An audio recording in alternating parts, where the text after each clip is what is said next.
اولاد اللہ تعالیٰ کی بہت بڑی نعمت ہے۔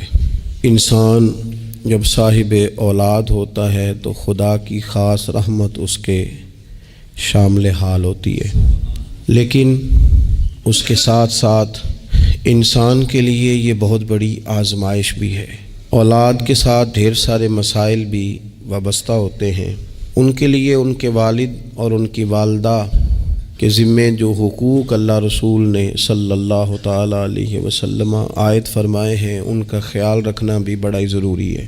ہمارے ہاں یہ ہوتا ہے کہ ماں باپ یقیناً اولاد کے لیے اچھا ہی سوچتے ہیں، لیکن چونکہ ہماری سوچیں ہمیشہ دنیا داری کے گرد گھومتی ہیں اور ہمارے زمانے میں کامیابی کا معیار ہی لوگوں نے اقتدار کو، مال کو، جاہ و حشمت کو بنا لیا ہے، تو پھر اپنی اولاد کے لیے بھی لوگ اسی کے حصول کو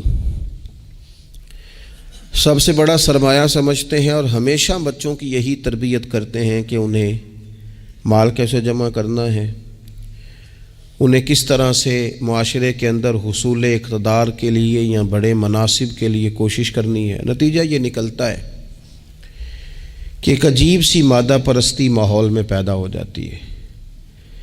اسلام تربیت اولاد کے حوالے سے ہماری جو رہنمائی کرتا ہے تو وہ ساری باتیں اس میں شامل ہیں۔ بچوں کو آپ رزق حلال کمانے کی تلقین 100% کریں گے، انہیں اس فن سے ضرور آگاہ کریں کہ وہ کبھی کسی کے دستے نگر نہ رہیں، کہیں انہیں ہاتھ نہ پھیلانا پڑے، لیکن ان کی روحانی، اخلاقی، مذہبی تربیت یہ بھی اللہ تعالیٰ نے ماں باپ کے ذمے لگائی۔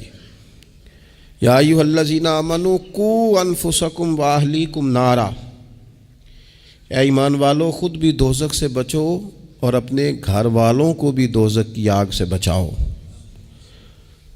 ایسے اسباب اپنے بچوں کو سکھاؤ کہ کہیں وہ جہنم کے راستے پر نہ پڑ جائیں۔ ان ساری راہوں کا انہیں تعین کر کے دو جو جنت کی طرف جاتی ہیں۔ ان کی جو اخلاقی زندگی ہے، ان کے کردار و عمل کا جو حسن ہے، اس کے لیے تم اپنے بچوں کی تربیت کرو۔ ہمارے ہاں اگر پہلی بات تو یہ ہے کہ ہم بچوں کو بار بار اسی بات کی طرف گامزن کرتے ہیں اور مثالیں بھی دیتے ہیں تو اس طرح کی دیتے ہیں کہ فلانے کا بیٹا دیکھو کتنے پیسے کما رہا ہے، فلاں کا بیٹا دیکھو کتنے بڑے عہدے پر فائز ہو گیا ہے، اور فلاں کا بچہ دیکھو کتنا شہرت پا گیا ہے۔ تو پہلے تو مثالیں ہی دنیا داری کی، اور اگر دین کے لیے ہم قائل کرنا بھی چاہتے ہیں تو کچھ مثالیں سنا کر، کچھ باتیں بتا کر، کچھ تقریر سنا کر۔ تو یاد رکھیے گا تقریریں گھر سے باہر چلتی ہیں، گھر کے اندر عمل چلتا ہے۔ بچوں کی دینی اور روحانی تربیت کرنے کے لیے سب سے پہلے ماں باپ کو دینی اور روحانی زندگی گزارنی پڑے گی۔ بچے جس طرح باپ کو وقت پر ڈیوٹی پہ جاتا ہوا دیکھتے ہیں، انہیں اپنے باپ کو وقت پر اٹھ کے نماز پڑھتا بھی دیکھنا پڑے گا۔ اگر اس کا کاروبار کم ہو جائے، کہیں نقصان ہو جائے، تو جس طرح وہ اسے پریشان اور بے حال دیکھتے ہیں، کاش ایسا ہو نا کہ کبھی باپ کی آنکھوں میں آنسو آئیں اور بچے پوچھیں کہ ابا جی کو کیا ہے، تو اماں کہے پتر تمہارے باپ کو حضور کا مدینہ یاد آتا ہے۔ یہ چیزیں روحانی زندگی جب ہم گزاریں گے تو بڑی جلدی ہمارے بچوں کے اندر یہ چیزیں پیدا ہوں گی۔ لیکن یہ تو نہیں نہ ہو سکتا کہ آپ فصل گندم کی بوئیں اور کاٹنا چاول چاہیں، یہ ممکن نہیں ہے۔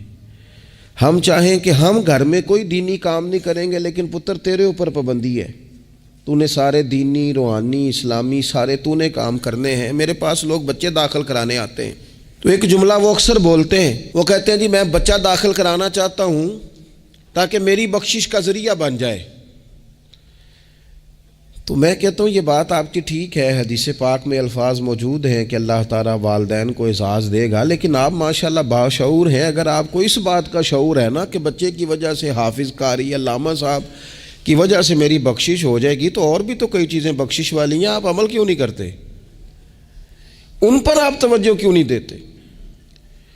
اس طرف بھی تو آپ غور فرمائیں. آپ کسی اور کے ذریعے سے جو بخشش چاہتے ہیں تو کوئی ایسا کام کرے نا کہ ہم رب سے دعا کریں تو اللہ ہماری وجہ سے کسی اور پر بھی فضل فرما دے. لیکن ہم اپنے آپ کو تبدیل نہیں کرنا چاہتے، اپنے اندر تبدیلی نہیں لانا چاہتے. ہم کوئی سویرے اٹھ کے کچھ مصلی کو، عبادت کو، اللہ کو ٹائم نہیں دینا چاہتے. ہم گھر میں سچ نہیں بولنا چاہتے. کیا ہمارے بچوں کو خبر نہیں ہے کہ ہم موبائل پہ کیا دیکھتے ہیں؟ کیا بچوں سے یہ بات چھپی ہوئی ہے کہ گھر کے اندر جو مال آتا ہے وہ کس طرح کا ہے؟ کیا ہمارے بچے نہیں دیکھتے کہ ہمارے باپ کا رویہ ہماری ماں کے ساتھ کس طرح کا ہے؟ کیا وہ چیزیں بنظر غائب غور سے ملاحظہ نہیں کرتے کہ ہماری اماں کا رویہ اپنے میکے کے حق میں کیا ہوتا ہے اور باپ کے والدین کے حق میں کیا ہوتا ہے؟ وہ ساری چیزیں جو ہمارے گھر میں ہو رہی ہوتی ہیں وہ بغیر ہمارے بتائے بچے اسے سبق لے رہے ہوتے ہیں. اس رستے کے وہ مسافر ہوتے ہیں جس رستے پر میرے گھر والے چل رہے ہوتے ہیں. تو اپنے بچوں کی اخلاقی تربیت کے لیے سب سے پہلے تو گرمیوں میں دوپہر کو سارے لوگ کی گاؤں میں سویا کرتے تھے تو ایک بچہ، ایک نوجوان موٹر سائیکل پہ نا اس نے بڑا سخت ہارن لگایا ہوتا تھا. تو وہ لاڈلا بچہ تھا، اپنے ماں باپ کا اکلوتی اولاد تھی. تو وہ گلی سے گزرتا تو میری والدہ بڑی ناراض ہوتی، کئی دفعہ برا بھلا بھی کہتی کہ اس کو شرم ہی نہیں آتی، یہ سوتوں کو جگا دیتا، اتنا سخت ہارن لگا دیا ہے. پھر کچھ عرصے کے بعد اس نے وہ ہارن کھیڑ دیا، اسی گلی سے گزرتا لیکن چپکے سے. تو بچہ شرارتیں کرنے والا شرارت چھوڑ جائے تو پھر بھی سوال کھڑا ہوتا ہے کہ کیوں چھوڑ گیا ہے. تو اماں جی کہنے لگی انہوں پوچھتے صحیح کی ہویا سو. میں نے اس سے ایک دن کہا کہ خیر ہے؟ تو مجھے کہنے لگا بھائی جان میرے گھر میں بیٹی پیدا ہوئی ہے. تو میری والدہ نے مینوں تھبکی دے کے کہ پتر ہے ہارن لا چھڑ، تیاں دے پیو انج دے کام نہیں کردے. میں اب صاحب اولاد ہوں تو اگر میرا کردار اس طرح کا ہوگا تو پھر لہجہ کیا ہوگا؟